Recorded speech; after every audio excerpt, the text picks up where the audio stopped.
O, tanghali na pala. Wala man lang gumising sa akin. Pupunta ako pa sa Tatay Digong sa Netherlands. Nagdadala ako ng mga pagkain niya tsaka mga ulam. Kasi sinangag lang palang kinain tsaka tinabay sa magapon. Wala raw ulam. Nagdadala ko siya ng maraming pagkain. Wala akong pera. Wala akong pera. Biyahe pa naman ako ng Netherlands ngayon. Kailangan mapuntahan ko si Tatay Digong sa Netherlands. Pagdadala ko siya ng mga damit. Ulam, tsaka pagdadala ko siya ng ulam, tsaka mga pagkain.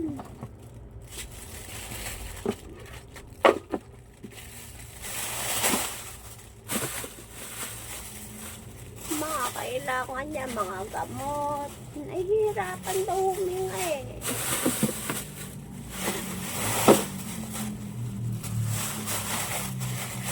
Sila muna pupunta pa ako ng Netherlands.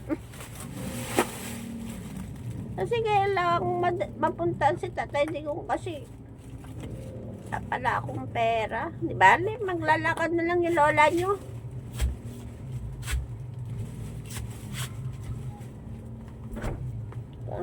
Mga gamot niya pala. Kailan may mga gamot siya. Kawawa naman si Tatay Digong eh. Kasi baka mapano siya.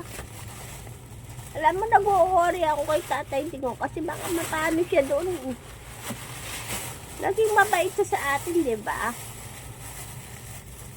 Alam mo, simula nung si Tatay Digong, nakakuha tayo ng mga ayuda, di ba? Mga ayuda, mga pera.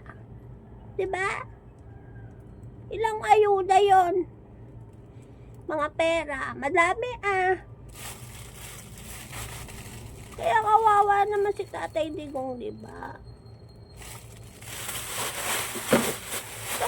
Dala ko na siya ng mga pagkain. Di ba? Maglalakad na lang yung lola nyo.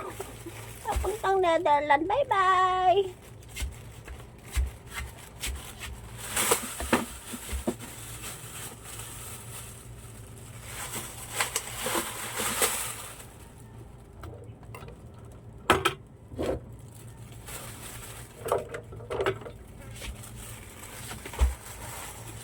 Dadala ko na rin siya ng radyo. Baka kasi mainit siya sa Netherlands. Tsaka charger para hindi siya naiinit, di ba?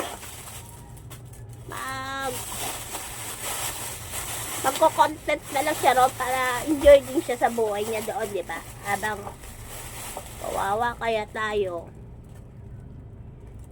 Alam mo, na-hurt ako. Hindi ko masyado ako nasasaktan kasi kinukurot ang puso ko kasi ako hindi ko matanggap ang nangyari kay Tatay Digong.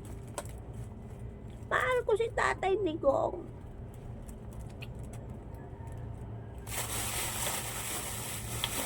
Si Tatay Digong the best.